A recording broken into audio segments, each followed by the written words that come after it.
Hi, I'm Peter Adamson, and you're listening to the History of Philosophy podcast, brought to you with the support of the Philosophy Department at King's College London and the LMU in Munich, online at historyofphilosophy.net. Today's episode, Through His Works You Shall Know Him, Palamas and Hesychasm. If you are a faithful listener who has come to this series on Byzantine philosophy straight after the earlier episodes on medieval philosophy, you may have been struck by several differences.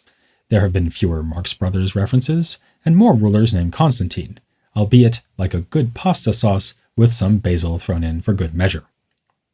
Also, religious institutions have played a far less dominant role. Our account of Latin medieval philosophy included extensive discussion of mendicant orders and monastic contexts. In the Byzantium series, too, we've met our share of churchmen, such as the monk John of Damascus, the bishop Nicholas of Metone, and the Syrian patriarch Timothy. But many of our protagonists have been men and women of the secular world. An exception who proved the rule was Michael of Psellos, whose brief stint as a monk convinced him that he preferred the life of the courtier and scholar. In fact, though, monastic traditions were of tremendous importance in Byzantine culture, and not only as centers of spirituality. Some of the manuscripts we've recently been discussing were made or stored at monasteries. They were also institutions of political and economic importance. Their status under imperial tax law was a matter of heated dispute, and it was common for aristocrats to become patrons of monasteries. Psellos is again an example here, as is a figure we met last time, Theodore Metochites, whose refurbishment of a monastery at Chora included the sponsoring of mosaics that survive to the present day and are a highlight of extant Byzantine art. But of course, monasteries were not just places where the rich could simultaneously display both wealth and piety. They were, above all, dedicated to ascetic religious devotion following advice laid down by the Cappadocian father Basil of Caesarea and subsequently by Theodore the Studite. This earlier Theodore was abbot of one of the most important monastic institutions of the empire, the monastery of Studios, founded in the 5th century and located in Constantinople. It was admired for its role in opposing iconoclasm and seems to have played a key role in the introduction of the minuscule script we spoke about as one of the main advances in Byzantine writing technology. The Studion was home to other famous names too, such as Simeon the New Theologian, a contemporary of Psellos, and like him an aristocrat who entered monastic life as a refuge from politics. Actually, though, a hagiography of Simeon makes him sound more like Harry Potter than Michael Psellos, firstly because of the supernatural feats ascribed to Simeon, such as miraculous acts of healing, and secondly because, at the monastery, he slept in a small cupboard under the stairs. Unlike Harry Potter, though, Simeon had a good relationship with he who must not be named. Under the influence of theologians like the Pseudo-Dionysius and Gregory Nazianzus, Simeon was convinced of the utter transcendence of God above human language and thought. He therefore called God the unattainable. Insofar as a connection to God could be attained nonetheless, it would certainly not be by the study of pagan philosophy. When a theologian quizzed Simeon on matters of doctrine, he scornfully replied that the Holy Spirit is sent not to rhetoricians, not to philosophers, not to those who have studied Hellenistic writings, but to the pure in heart and body who speak and even more live simply. For Simeon, rigorous asceticism was a path towards a mystical vision of God. He described that experience as a light, filling all the space around the mystic, with the mystic himself seeming to become one with the light. In retrospect, it is hard to read about Simeon without seeing him as the forerunner of a later thinker, a man who lived 2 centuries later and who occupies an even more prominent role in the history of Byzantine theology. This was Gregory Palamas. He was associated with another famous monastery located on the peninsula of Mount Athos, and his name is all but synonymous with the approach to monastic practice called Hesychasm. This word comes from the Greek hesychia, meaning silence or restfulness, a term that had been used in a spiritual context since the 4th century. It refers to the monk's quiet devotion in the form of unceasing prayer, a practice that involved bodily disciplines like breath control and fasting in order to aid mental concentration. Palamas was a powerful defender of this life against its detractors, something that ironically meant that his own career would be anything but peaceful. Instead, he was at the center of the Hesychasm controversy, a debate that went on for years, with the fortunes of its protagonists rising and falling with the star of their supporters among the political elite. To do what J.K. Rowling could not manage with her Harry Potter novels and keep a long story short, everything began in 1335, when a Greek-speaking Italian, Barlaam of Calabria, was asked to refute theological errors held by the Latin Christians. Part of his strategy was to argue that the Latin scholastic theologians were inappropriately striving to establish syllogistic proofs concerning the nature of God, as if the divine could be captured with the tools of Aristotelian logic. Barlaam denied that this was possible, holding instead that God is too transcendent to be grasped by humans with the certainty that is required in Aristotelian science. Palamas agreed with Barlaam that God cannot be grasped by human reason, but argued that God could be grasped with certainty nonetheless through faith. He added in a rather Platonist vein that the physical world is subject to constant change, whereas God is eternal and immutable. So if we expect certain knowledge to concern what is forever true, as Aristotle himself says, then this sort of knowledge in fact applies especially to God, not to created things. Barlaam tried to diffuse the situation by claiming that it was effectively a terminological misunderstanding. One might achieve demonstration or certainty about God in some loose sense, but not the technical sense described by Aristotle. But there was no denying that he and Palamas had a serious disagreement on one other point, and it's here that hesychasm comes into the Hesychasm controversy. For Barlaam, human reason and philosophy may be incapable of discerning the divine nature, but they are still the best tools we have for understanding God and his creation. Palamas, by contrast, believed in the possibility of a mystical vision in which God appears to the believer as a brilliant illumination. Monks, like Simeon the New Theologian, had enjoyed such visions, and so had the disciples who, according to the Bible, saw Christ appear to them on Mount Tabor, clothed in light. Of course, Barlaam accepted the reality of such experiences, but said they were created by God. For Palamas, though, the light was God himself. Well, sort of. We've now come to the key move in Palamas's defense of hesychasm, his contrast between what is in Greek called the ousia and energeiai of God, that is, his essence and his activities, often translated in secondary literature with energies, since the English is close to the original Greek. The distinction goes way back in the Christian theological tradition.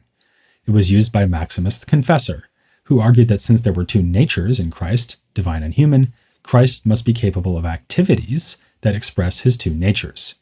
For instance, walking is a human activity, but his divinity makes it possible for him to walk on water. The Cappadocian Fathers, too, distinguish nature or essence from energeia, activity or energy. This can easily look like a purely theological point, so it's worth stepping back for a moment to explain why it is of general philosophical interest. For one thing, the Cappadocians applied the point to created things, not only God. They held that the essence of even an insect is ultimately inaccessible to us, never mind the essence of God. Since in this life, at least, our understanding is based entirely on sense perception, we can never hope to know true natures, but we access those natures indirectly through their external manifestations. All of this sounds much more skeptical than what we might find in Aristotle, but it has at least a family resemblance to ideas put forward by pagan Platonists. In particular, Plotinus had distinguished between the internal and external activity, or energeia, of things, giving the everyday example of fire, which naturally gives off heat and light, as outer manifestations of an inner essence. Christian thinkers took note of this distinction and also took note of the forbiddingly ambitious standards that pagan thinkers had laid down for true philosophical understanding. You only understand the essences or inner activities of things if you grasp unchanging, necessary, universal truths about them. Beginning with Plato, philosophers had been expressing doubt that mere sense experience would be enough to reach such a lofty ambition. Yet it is clearly possible to experience the effects that naturally arise from essences.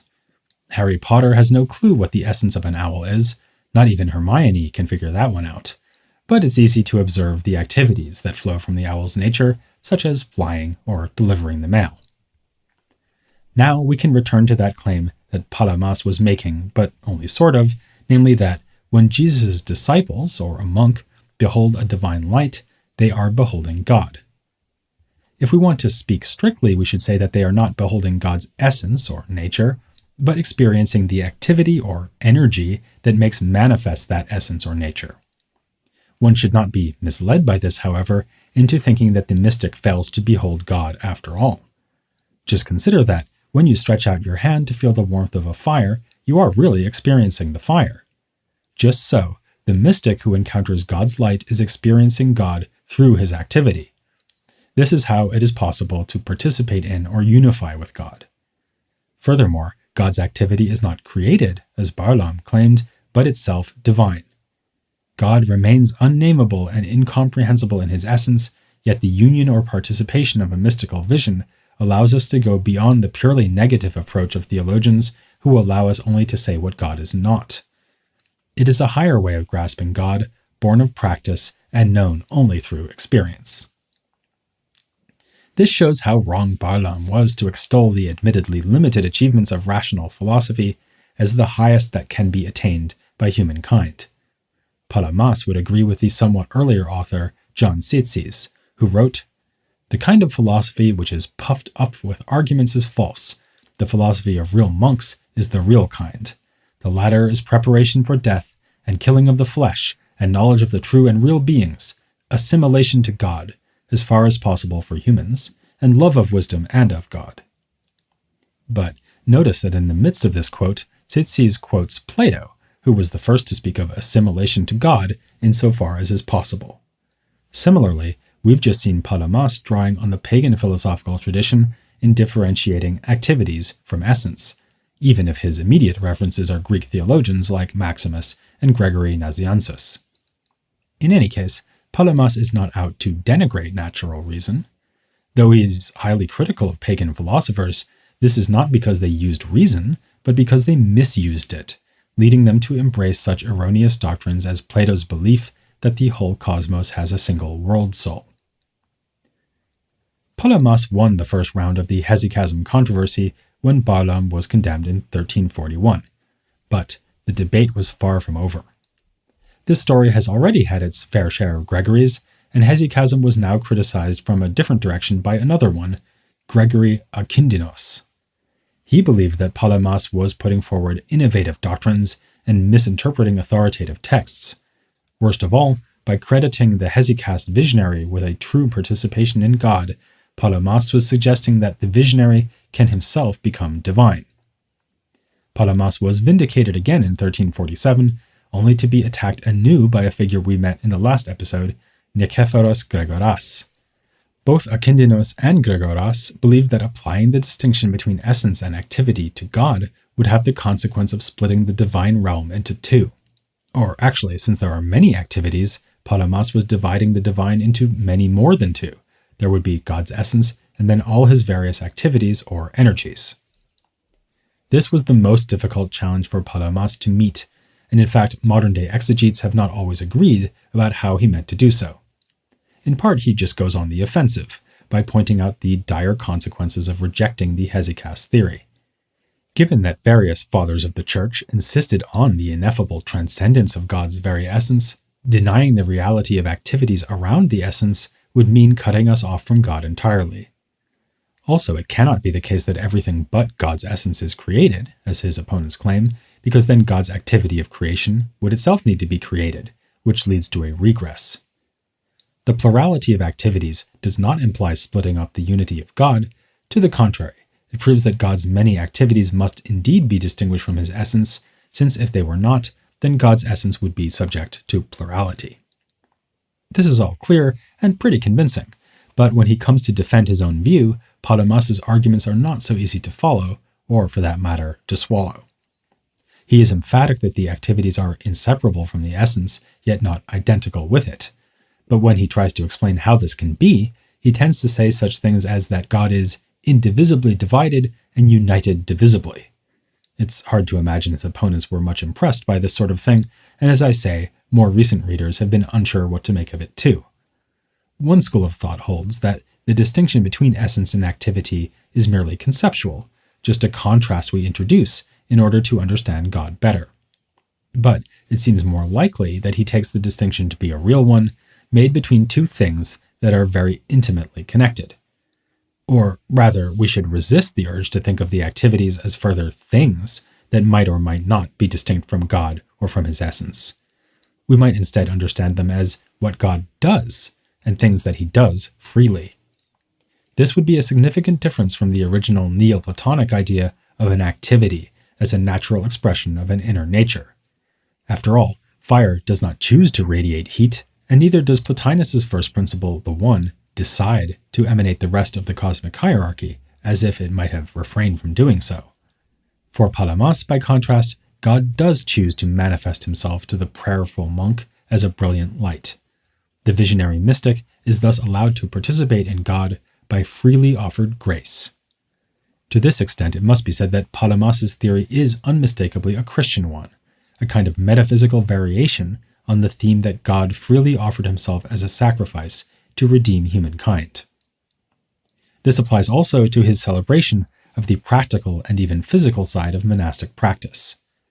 Intellectually minded opponents like Balaam and Gregoras could not accept the idea that God could be received by the mystic in a physical way, not even if the physical phenomenon in question was light. This could be at most a symbol of divinity, not the real thing. For Balaam especially, the body was something to be fled for the sake of intellectual contemplation. But Palamas is thinking less Neoplatonically than him and more Christologically.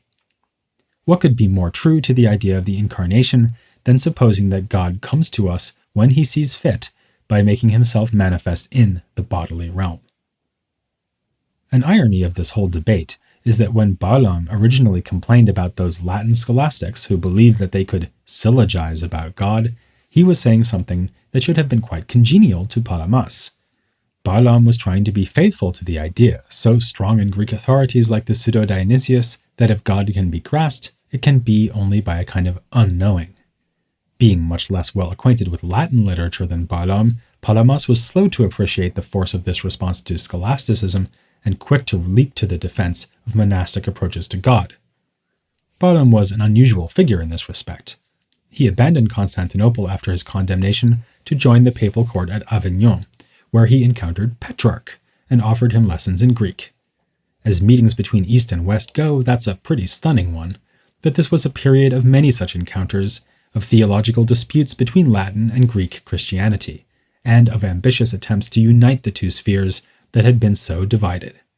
I'll be devoting all my energies to explaining this in greater depth in the next episode, so it's essential that you don't miss that installment of The History of Philosophy without any gaps.